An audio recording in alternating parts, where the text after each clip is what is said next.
Hello everyone, and welcome back to Who Created It and How.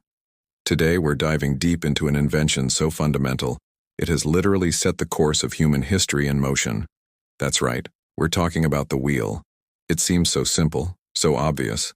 But have you ever stopped to wonder where it actually came from? Who was the genius who first thought of putting a round thing on an axle to move stuff? Well, the answer might surprise you. It's not as straightforward as a single eureka moment. Let's travel back in time, way back. For the longest time, archaeologists and historians believed the wheel was invented to make transportation easier. It makes sense, right? Carts, chariots, wagons. But recent discoveries paint a very different picture. The oldest evidence we have for the wheel doesn't come from a vehicle at all. It comes from Mesopotamia, modern-day Iraq, around 3500 BC. And guess what it was used for? Making pottery. That's right. The first wheel was a potter's wheel. Imagine an ancient artisan spinning a heavy stone or clay disc to shape pots and bowls with perfect symmetry and speed. This was a massive technological leap. Before this, pottery was painstakingly built up by hand, coil by coil. The potter's wheel revolutionized craftsmanship, allowing for mass production and more sophisticated designs. So, the wheel's first job wasn't to move us, but to help us create. So when did the wheel start rolling for transport? The evidence for wheeled vehicles appears almost simultaneously in different parts of the world, around 3200 BC, in Mesopotamia, the Northern Caucasus, and Central Europe. This is what's so fascinating. It suggests that the idea might not have spread from one single point, but could have been invented independently in different cultures around the same time. But hold on.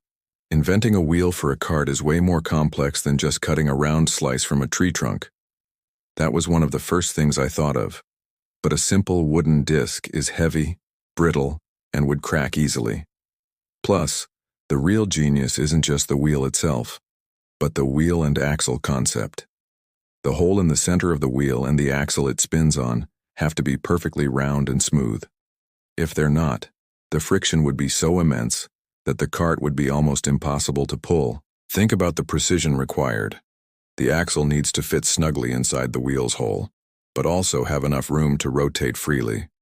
The ends of the axle need to be thin and strong, while the middle part, which supports the cart, needs to be thick and robust. The wheels themselves had to be perfectly circular and durable. This wasn't a simple aha moment. It was a serious engineering challenge that required sophisticated woodworking skills. Early wheels were often made from 3 solid planks of wood, clamped together and then carved into a circle. This design was much stronger and less likely to split along the grain than a single slice of a log. Now here's a mind-blowing fact. Civilizations like the Incas and the Aztecs, known for their incredible architectural and astronomical achievements, never used the wheel for transport. It's not that they didn't know about it. Archaeologists have found wheeled toys in their ancient ruins, so they understood the principle, but they never scaled it up for practical use. Why? One major reason is the terrain. The steep, mountainous landscapes of the Andes were just not suitable for wheeled carts. It was far more efficient to use llamas as pack animals or to build extensive road and bridge networks for foot traffic. Another reason? They didn't have large domestic animals like horses or oxen to pull heavy carts. So for them, the wheel simply wasn't a solution to a problem they had. It's a powerful reminder that technology only thrives when it fits a specific need and context. Let's get back to the cultures that did adopt the wheel. Once the wheel and axle system was perfected for transport, it changed everything. In agriculture, it meant farmers could move larger harvests from the field to the city. In construction, it allowed for the transport of massive stones for building temples and monuments.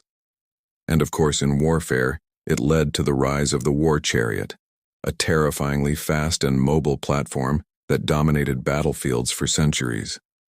The chariot became a symbol of power, wealth, and divinity across the ancient world, from Egypt to China.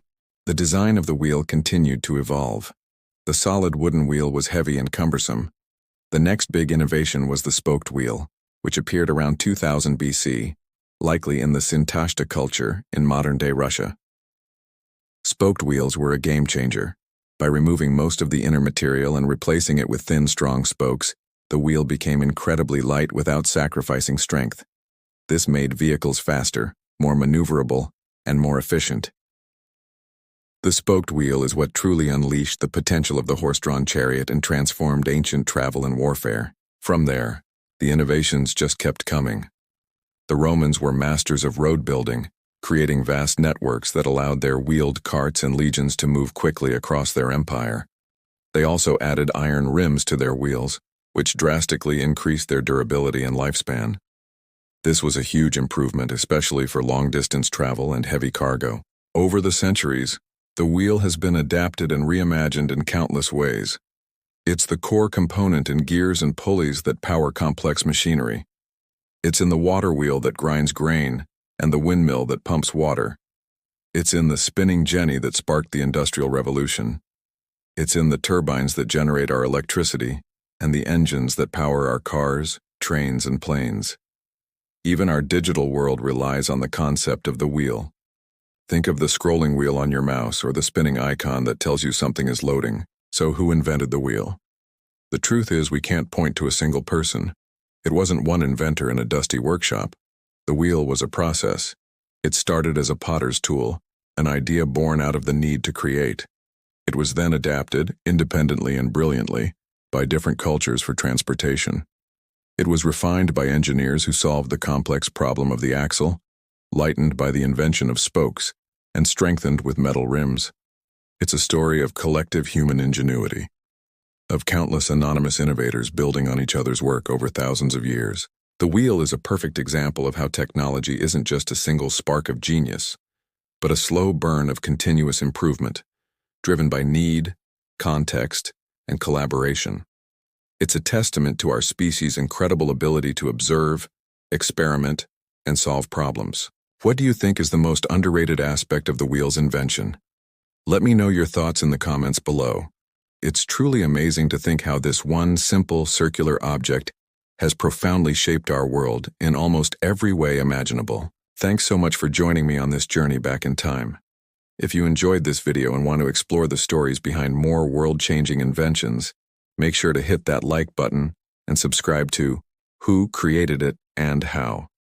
Don't forget to ring the notification bell so you never miss an episode.